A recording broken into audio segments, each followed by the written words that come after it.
Jai Shri Ram. Now I'm going to begin Canto 68.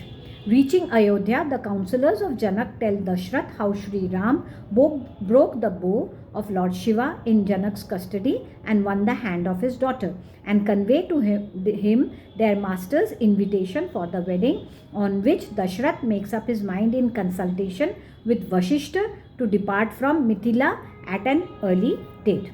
Commanded by Janak, the aforesaid councillors set as envoys, halted for 3 days on the way, their horses being exhausted, and then they entered the city of Ayodhya. Proceeding to the royal palace, they were ushered into the court under orders of the king and beheld there the aged King Dashrath, who looked like God. All the envoys whose feeling of awe had altogether disappeared, thanks to the benign look and amiable disposition of Dashrath, made the following polite and sweetly worded submission to the king. With the sacred fire placed before him, and in a polite language imbued with affection, O monarch, King Janak, the ruler of Mithila, and a source of happiness to his people, has again and again inquired after your undecaying welfare, as also after that of your preceptor and family priest, as well as of your attendants. Inquiring after your undisturbed welfare, King Janak of the Videha dynasty, the ruler of Mithila, has, with the consent of Vishwamitra, son of Kushika, sent you the following message. My pledge that my daughter shall be won only through valor must already be known to you, as also the fact that kings lacking in strength that could enable them to pass the test were repulsed, even though they resented it. This celebrated daughter of mine, O illustrious king, has been decisively won by your beloved and worthy son, Sri Ram, who arrived through my good luck at my capital with sage Vishwamitra as his guide. Nay, that superb heavenly bow of Lord Shiva was actually broken at the middle by the high-souled Sri Ram in the midst of a huge concourse of men, O long-armed one. Sita, my daughter, who has thus been won through personal valor, now remains to be given away by me to that exalted soul. By doing so, I seek to redeem my pledge. Be pleased to sanction it.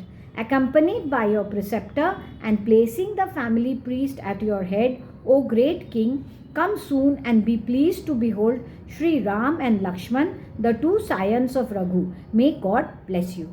You ought to bring my pledge to completion, O King of Kings. In this way, you will witness the joyous mood of both your sons. Seconded by Vishwamitra and abiding by the advice of Satanand, the ruler of the Videha territory, has addressed such sweet words to you.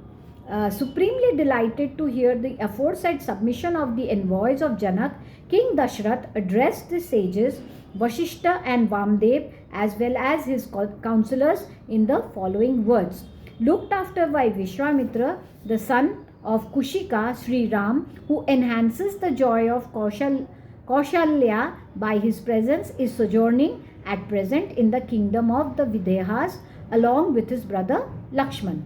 The prowess of Sri Ram, the ornament of Kakushta's race, has been witnessed by the high-souled Janak, who accordingly desires to give away his daughter to Sri Ram, a jewel of Raghu's race. In the family history and the mode of life of the high-souled Janak commends itself to you. Let us proceed at once to his capital, Mithila, and let there be no loss of time. The councillors and all the great seers said Amen, and highly pleased, the king Dashrath too said to the councillors, let the journey be commenced tomorrow. Greatly delighted to hear the king's decision and highly honoured by Dashrath, all the councillors of King Janak, who were richly endowed with all excellences befitting a king's counsellor, halted for the night at Ayodhya. Thus ends Canto 68 in Balakand of the glorious Ramayan of Valmiki, the work of a rishi and the oldest epic.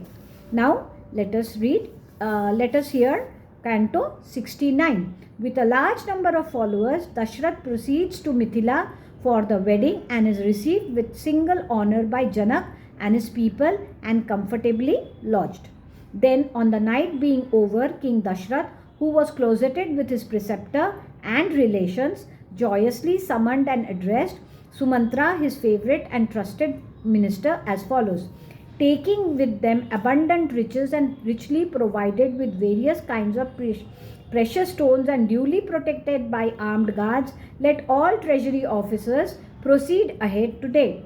Let the army consisting of all its four limbs, viz., the horse, chariots, elephants, and infantry, sally forth as soon as they receive my order, as also the whole lot of palanquins, etc., as well as other conveyances, chariots, etc., superbly appointed. Let these Brahmins, Vashishta and Vamdev, as well as Jubali, Kashyap, as long as also the long-lived Markandeya and the sage Kattayan go ahead in palanquins or chariots, and also get ready my chariot, so that there may be no delay, since the envoys are urging me to make haste. In pursuance of the royal command, the army consisting of all its four limbs marched close behind the king himself, driving along with the sages, each in his own conveyance. Driving along the road for 4 days, he entered the territory of the Videyas. The moment the glorious King Janak heard of Dashrath's advent, he set about preparing for his reception. Then, approaching the aged King Dashrath, a protector of men, King Janak, already full of joy, experienced supreme felicity. The extremely noble Janak submitted as follows to the delighted Dashrath, the foremost among men: welcome is your advent to my capital, O jewel among men. It is through your good luck that you have come. It is through my good luck that you have come, O scion of Raghu. You will witness here the joyous mood of both your sons, Sri Ram and Lakshman, acquired through personal prowess. It is through my good fortune again that the highly glorious and exceedingly powerful sage Vashishta has come along with all the jewels among Brahmins, even as Indra, who attained the rulership of God by virtue of his having performed a full 100 horse sacrifices in his past life, would in the company of gods.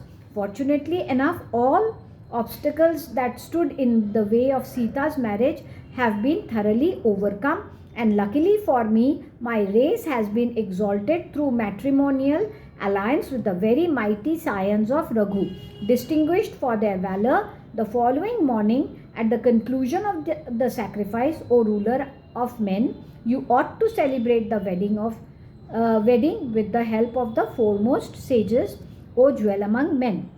Hearing the aforesaid submission of Janak in the midst of the rishis, Dashrath, the paramount ruler of men, the foremost of those who know how to speak, replied as follows to King Janak: The execution of a gift depends on the donor.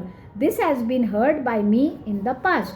We shall do as you will bid us do, O knower of what is right. Janak, the ruler of the territory of Videha, was filled with great astonishment to hear that most pious reply of the truthful monarch, which was conducive to glory. Filled with great delight at their meeting with one another, all the hosts of sages assembled thereupon spent that night happily. Placing Vishwamitra at his head, the highly glorious Sri Ram with Lakshman then proceeded to touch the feet of his father.